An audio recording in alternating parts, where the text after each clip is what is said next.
তোমাদের সবাইকে ওয়েলকাম জানিয়ে আমি কিন্তু আমার শিবরাত্রি মিনি ব্লগটা শুরু করছি। তো শিবরাত্রির দিন সকালবেলা উঠে স্নান দান করে একদম ফ্রেশ হয়ে আমি চলে গিয়েছিলাম রাহুলদের বাড়িতে, কারণ ওদের বাড়ি থেকে আমার নেওয়ার ছিল দুত্রা ফুল ছাড়া তো শিব পূজা অসম্পূর্ণ, তাই নিয়ে নিলাম। এখন কিন্তু আমি নিয়ে নিয়েছিলাম আখের রস, সেটাও কিন্তু পুজোতেই লাগবে। তারপর আমি চলে গিয়েছিলাম ফুল কিনতে ফুলের দোকানে গিয়ে প্রথমে একটা গাঁদা ফুলের মালা নিলাম, তারপর নিলাম দুটা গোলাপ ফুল, তারপর কিন্তু বাড়ির দিকে চলে আসলাম। বাড়িতে চলে আসি দেখি সব কিছু মোটামুটি রেডি আছে। এখন কিন্তু আমিও সবাইকে একটু হেল্প করে দিলাম পুজোটা করার জন্য। আর এবার কিন্তু আমরা মন্দিরে গিয়ে পুজো করব না, যেহেতু বাড়ির কেউরই শরীরটা ঠিক ভালো নেই, তাই কিন্তু আমরা বাড়িতেই পুজোটা করছি।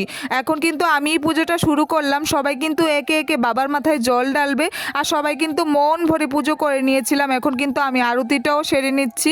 আরতি সেরে আমাদের পুজোটা কিন্তু কমপ্লিট হয়ে গিয়েছিল। একদম মন ভরে পুজো করেছি, খুবই ভালো লেগেছে। আর এই ধূপের গন্ধটা কার কার ভালো লাগে আমাকে কিন্তু অবশ্যই কমেন্টে জানাবে। তারপর কিন্তু বিকেল দিকে আমি একটু শাড়ি পরে রেডি হয়ে গিয়েছিলাম, কারণ মন্দিরে যাব বলে।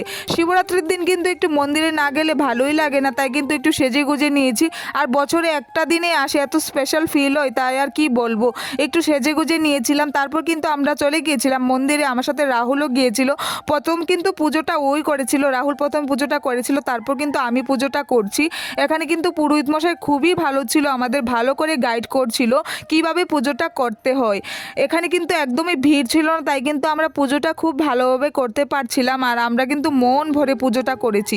এবারে শিবরাত্রিটা কিন্তু আমার এমনভাবেই কেটেছে। তোমাদের কীরকম কেটেছে আমাকে কিন্তু অবশ্যই কমেন্টে জানাবে।